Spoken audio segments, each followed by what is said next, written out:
Hi అండి, నమస్తే. Welcome to Sri Sai Ramadevi. నేను మీ రమాదేవి. ఈరోజు కూడా ఒక మంచి వీడియో తీసుకొచ్చేసానండి. ఈ వీడియో ఈరోజు ఉదయాన పొద్దున్నే నేను పూజ ఎలా చేసుకున్నాను అనేది చూపిపోతున్నాను. పొద్దున్నే కాదండి, కొంచెం లేట్గానే అయింది. అయినా కూడా పూజ అయితే చాలా బాగా జరిగిందండి. శివయ్యకి ఈరోజు శివలింగానికి అభిషేకం చేసుకున్నాను. ఇంకా అష్టోత్తరాలు చేసుకున్నాను. స్వామివారికి ఏమేమి అభిషేకాలు చేశాను అనేది కూడా ఈ వీడియోలో చూపిపోతున్నాను. అయితే నేను ప్రతి సోమవారం ఎలా చేసుకుంటానో ఈ వీడియోలో చూపిస్తున్నాను. ఫస్ట్ అయితే ఇల్లు గుమ్మాలన్నీ తుడుచుకొని ఇంకా స్నానాలన్నీ కానిచ్చుకొని వచ్చినాక తర్వాత ఫస్ట్ మనం ఎక్కడైతే పూజ చేసుకుంటామో అక్కడ పీట పెట్టుకొని పీట మీద ఒక ఎర్రటి క్లాత్ వేసుకున్నాను. తర్వాత శివయ్య ఫోటోకి కూడా గంధం కుంకుమ బొట్లు పెట్టుకొని చక్కగా ఒక పిడికెడు బియ్యం పోసుకొని కొంచెం పసుపు కుంకుమ వేసుకొని ఆ బియ్యం మీద శివయ్య ఫోటో శివపార్వతుల ఫోటో పెట్టుకొని చక్కగా మనకాడున్న దండలతో ఇంకా నేను రుద్రాక్ష మాల వేసాను. ఇంకా పూసల దండ ఒకటి ఉంటే వేసానండి. తర్వాత పువ్వులతో అలంకరించుకున్నాను. తర్వాత వినాయకుడిని కూడా పెట్టుకున్నాను. దీపపు కుందెలను కూడా పెట్టుకున్నాను. ఇక్కడ శివలింగం పెట్టి మామిడికాయ చూపిస్తున్నాను కదండి. ఈరోజు నేను మామిడికాయ జ్యూస్తో అభిషేకం చేసుకోబోతున్నాను. స్వామివారికి మామిడికాయ జ్యూస్తో అభిషేకం చేసుకుంటే సిరి సంపదలు కలుగుతాయని అంటారు కదా పెద్దవాళ్ళు. అలా శివలింగానికి ఇలా మామిడి జ్యూస్తో చేయాలనుకున్నాను. అందుకే ముందుగా వినాయకుడికి పూజ చేసుకోవాలి కాబట్టి దీపారాజన చేసుకున్న తర్వాత వినాయకుడికి అయితే పూజ చేసుకుంటున్నాను. వినాయకుడికి అయితే ఫస్ట్ మనం వినాయకుడికే చేస్తాం కాబట్టి ఓం గణపతాయ నమః అనుకుంటూ గంధము కుంకుమ అక్షంతలు అన్నీ సమర్పించి వస్త్రం కూడా సమర్పించాను. తర్వాత అక్షంతలు సమర్పించి ఇప్పుడు ధూపం వేసుకొని ఇంకా అదే బెల్లం ముక్క ప్రసాదంగా పెట్టాను స్వామివారికి. ఎందుకంటే మనం వినాయకుడికి బెల్లం ముక్క ఎక్కువ పెడుతుంటారు. బెల్లం ముక్క ప్రసాదంగా పెట్టి ఇప్పుడు హారతి ఇచ్చుకుంటున్నాను. హారతి స్వామివారికి చూపించి నేను కూడా తీసుకున్నానండి. ఇంతవరకు వినాయకుడి పూజ అయితే కంప్లీట్ అయిపోద్ది. తర్వాత మనం చేయాల్సింది ఇంకా అభిషేకం. ఈ అభిషేకం ఫస్ట్ నేను నీళ్ళతో చేసుకున్నానండి. స్వామివారికి మామూలుగా శుద్ధ జలంతో చేసుకున్నాను. ఇక్కడ మీకు చూపిస్తున్నాను కదా.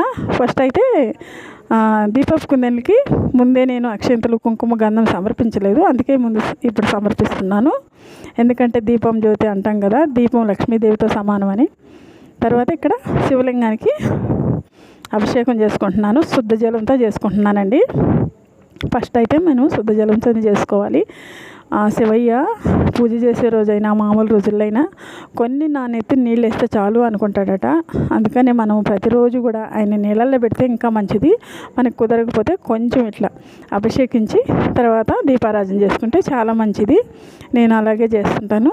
సరే ఇంకా ఇక్కడైతే శుద్ధ జలంతో చేశానండి.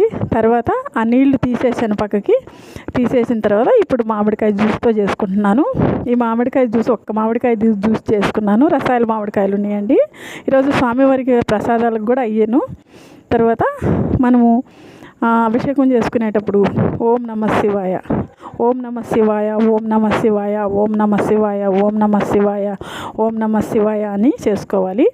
ఎందుకంటే ఆ స్వామికి అదే ముఖ్యమైన మూలమంత్రం. ఇంకా మేము జపంలో చేసేదైతే శివభ్యాయ నమః, శివభ్యాయ నమః అని చేసుకుంటామండి. ఈ మంత్రాన్ని కూడా చదువుకుంటూ చేసుకోవచ్చు. ఓం నమః శివాయ, ఓం నమః శివాయ చేసినంతసేపు ఆ స్వామిని ఇలా తరిస్తూ ఆ స్వామి మంత్రాన్ని ప్రార్థిస్తూ చేసుకుంటే చాలా మంచిది. ఇలా చేసుకోవడం వల్ల మన ఇంట్లో కూడా చాలా బాగుంటుంది. ఏమైనా అనారోగ్యాలు ఉన్నా కూడా ఇలా చేయడం వల్ల చాలా మంచి జరగద్దండి మనకి. ఇదైతే పక్కా నాకు తెలిసింది. నేను రోజు చేస్తాను కాబట్టి. ఇక్కడైతే నేను మామిడి జ్యూస్తో చేస్తున్నాను కదా. ఈ మామిడికాయ పళ్ళు జ్యూస్తో మేము పూజలోకి వెళ్తాం కదండి నెలకోసారి ఆశ్రమంలో. ఎండాకాలం వస్తే మామిడికాయల జ్యూస్తో చెరుకు రసాలతో కొబ్బరి నీళ్ళతో చేస్తుంటారు. నేను కూడా ఇంట్లో అప్పుడప్పుడు ఇలా చేసుకుంటుంటాను. మనకి ఇంట్లో ఏ ఉంటే వాటితో చేసుకోవచ్చు. ఏటితో అయినా అభిషేకం చేస్తే శివలింగానికి చాలా మంచిది. మనకి చాలా మంచి జరుగుద్ది కూడా. అదే మామిడి పళ్ళు రసంతో చేస్తే సుఖ సంతోషాలు సకల శుభాలు కలుగుతాయని అంటారు తర్వాత ఇక్కడ నేను మామిడికాయ జ్యూసు చేసిన తర్వాత తీసేసి మనం అది ప్రసాదంగా తీసుకోవాలి కదండి, అది పక్కకు తీసి మళ్ళీ శుద్ధ జలంతో చేసుకుంటున్నాను. ఇట్లా శుద్ధ జలంతో చేసుకొని తర్వాత ఇప్పుడు కుంకుమ నీళ్ళతో కూడా చేసుకుంటున్నాను. కుంకుమ, పసుపు, గంధం కలిపి నీళ్ళతో చేసుకుంటున్నాను. వీటితో చేసుకున్నా కూడా మంచి ఆరోగ్యం కలగద్దండి.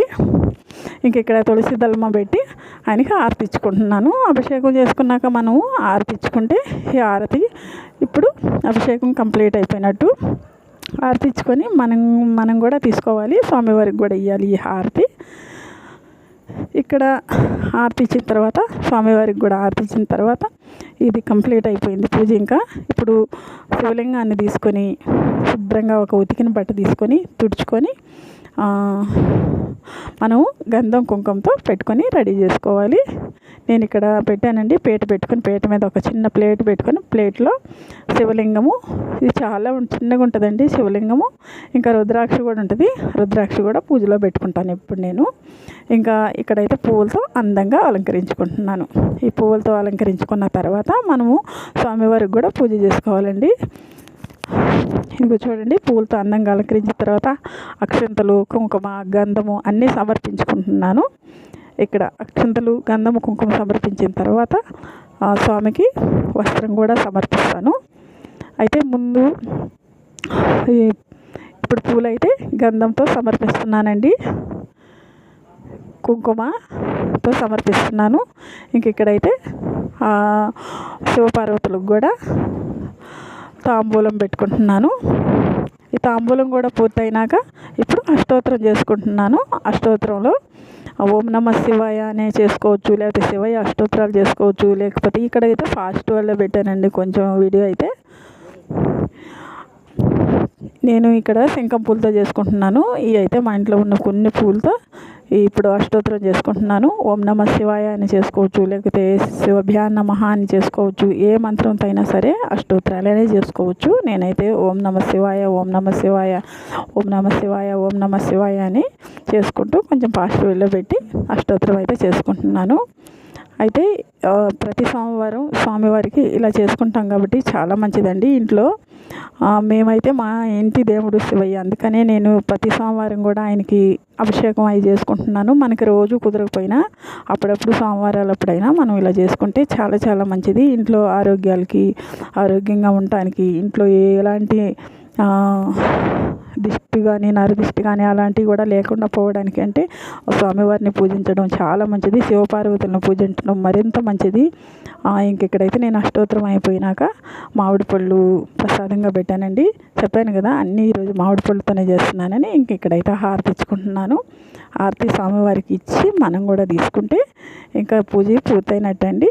ఇంకా ఇక్కడ పెట్టిన మామిడి పళ్ళు అయితే మనం ప్రసాదంగా తీసుకోవచ్చు. ఒకవేళ మామిడి పళ్ళు అవి లేకపోతే అది జ్యూస్గానే తీసి అందరికీ తీర్థంలాగా ప్రసాదం కూడా వేయచ్చు.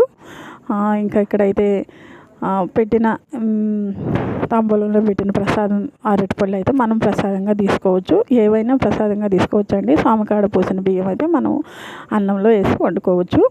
ఇంక ఇక్కడైతే అక్షంతలు వేసి స్వామివారి పాదాలకి మొక్కుకోవాలి. మన ఏ కోరికలు ఉన్నా తీర్చని ఆ శివయ్యను మొక్కుకోవాలండి.